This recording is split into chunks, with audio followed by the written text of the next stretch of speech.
Paano mag-torture ng narcissist? So marami sa inyo ang talagang gigil na gigil sa kanilang mga narcissistic excess. Lalo na kung panay na panay ang post sa social media ng kanilang bago, yung kanilang ika nga ay bagong supply o bagong biktima. Well, pinaka matindi ritong pang-torture ay ito.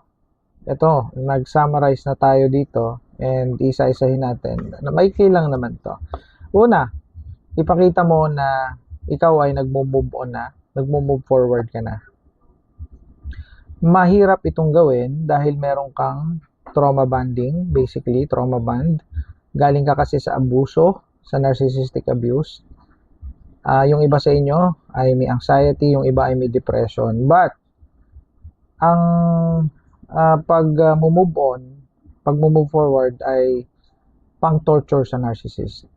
Kasi kapag ka nakita niya na namumuhay ka na ng wala siya, na ikaw ay hindi apektado, feeling niya wala na siyang control, feeling niya wala na siyang manipulation, hindi ka na niya napapagalaw, hindi ka na niya kayang galitin, hindi ka na niya kayang parusahan, yun ay nagbibigay sa kanya ng torture effect.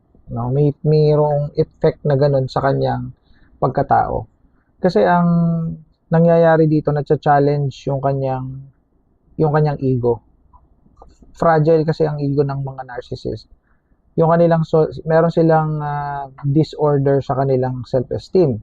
Yung kanilang feel good sa kanilang sarili o yung self-esteem na tinatawag ay tatamaan. Tatamaan yan kapag nakikita na nagmo-move on ka. Pag nakikita niya na yung dati niyang kinukontrol, yung dati niyang binabastos, binabalasubas, yung kanyang pinaiikot ay hindi na niya kayang paikutin. So, ito dapat dire-diretso. Move on, move forward, hindi move backward. Marami kasi sa inyo na pag naluhudan, naiyakan, no? Nagpa-victim yung ex ninyo, nakikipagbalikan kayo. So, ang mangyayari niyan, para lang yung roller coaster, para lang yung gulong, paikot-ikot lang kayo dyan. Para lang yan ng tubibo. Parang merry-go-round. Okay? So, kayo ay ikot lang ng ikot. Pero, ang ipinagkaiba, sa merry-go-round may Mary. Masaya ka. Doon sa ganong klase ng relationship, masaya ka, pero konti lang. Puro pighati. Gusto nyo ba yon? O, yan. Sige, mag-move forward na kayo, ha? Alright, yan. And, torture na torture dyan ng narcissist. Sure yan. Okay? Another one. Maging masaya nang wala na siya sa buhay mo. Yung saya na tunay. Sa una, hindi mo magagawa ito. Kasi may anxiety ka, marami kang iniisip, lalo na kung may mga properties kayo na involved, mga anak, custody ng anak, you know what I mean, mga legal na mga ano-ano. I understand where you're coming from, but kapag ka nagtagal, dahan-dahan kayong sumasaya. Bakit? Kasi wala na yung walang hiya eh. Wala nang toxic eh. 'Di ba? So, pag nakita niya na dahan-dahan na kayong sumasaya, nagkakameron na ng ngiti sa inyong mga labi, no? Malalaki, mga babae ito, no? Kung husband ka man na biktima ng narcissistic wife at nakikita niya na umaayos ka, nagiging maayos ka. So, marami akong mga abuse na husband na nagka-counsel, nagko-coaching kami, nagpapa-coaching sa akin. Kaya alam ko ang kanilang pinagdaraanan. So, hindi lang po babae ang inaabuso rito, pati din mga lalaki. So, kapag nakikita ng ex ninyo, ng ex-wife ninyo na narcissist, na may mga ngiti na sa mga labi nyo, no? Kasi nag-i-stalk yan eh. Nakikita ka niya sa social media, minsan pumupunta pa nga yan sa lugar ninyo, sinisilip ka, hindi mo lang alam. Ganun ang mga narcissist, nag-i-spy yan. So, yun ay torture sa kanila. Pag nakita niyang nakangiti ka o ikaw medyo nag-a-adjust na, parang pinapatay ang mga yan. Sure yan. Akala nyo, hindi yan mga yan apektado, naapektuhan yan. Kasi ang tingin nyo sa mga yan, devil. But tao rin lang yung mga yan. Nasasaktan yan. And yun yung pang-torture sa kanila. Ang kasiyahan mo ay kalungkutan nila. Ang iyong ngiti ay kanilang pighati. Tandaan nyo, ang inyong ngiti ay kanilang pighati. Okay? So, yun na yun. Alright. Another one. Ito, napaka-importante nito. Improve yourself.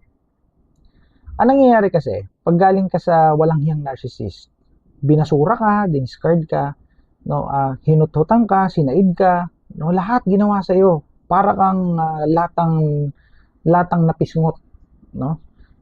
Para kang cook in can na nasagasaan ng pison. Ganun ang itsura mo.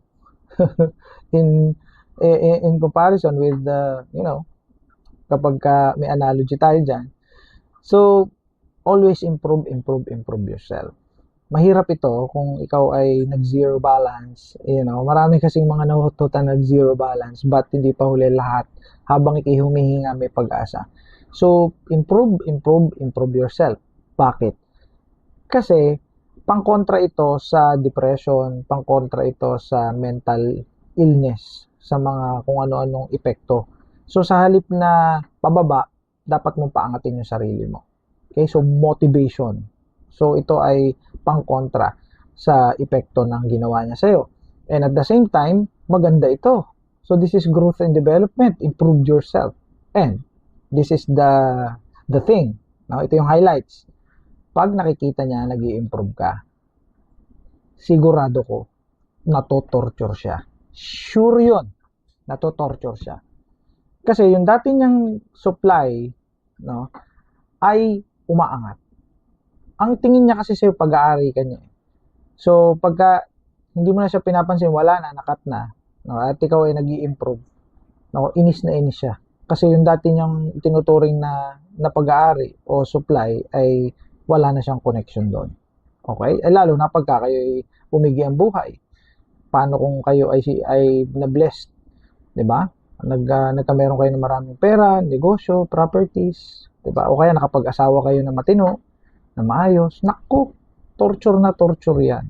Okay? Kaya huwag kayong babalik dyan. Pag kayo hinuhubering o yung kayo ay niloloko na may kipagbalikan, huwag. Kasi may mga ganyan, may asawa na kayo, no? Ang gagawin, susulutin kayo dun sa inyong asawa na bago, huwag kayong papayag. Kasi babalik na naman kayo sa dilubyo. Gusto niyo bang bumalik sa dilubyo? O, yan. Huwag kayong bumalik sa dilubyo. Okay, last but not the least, huwag mag-aksaya ng panahon sa kanya. Huwag kayong mag-engage, no? Kailangan maging master kayo ng gray rock method. Kasi may mga narcissist talaga na wawalang hiyain kayo ng wawalang hiyain. Yung tinatawag na post-abuse relationship.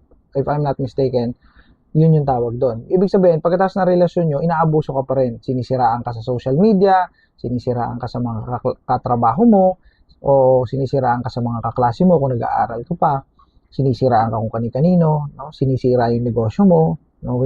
Ginagawa ka ng kwento, kung ano-ano. So, huwag kang papatol. Do not explain, no? Do not engage, no? And huwag mong pepersonalin yung sinasabi niya. Kasi remember, hindi yan ordinary tao. Dahil hindi yan normal. Yan ay narcissist. So, aksayang panahon lang yan. Time wasting yan. So, wag kang mag-aaksaya ng panahon. At pag hindi ka nag-aaksaya sa kanya ng panahon, wala kayo binibigay na atensyon, siguradong natotorture yan.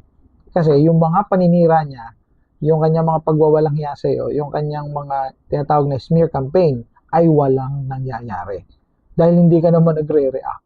Gray rock method ang datingan mo. Master ka ng gray rock method na tinatawag. Okay, research on that. Yun sa mga hindi pa alam kung ano yung gray rock method.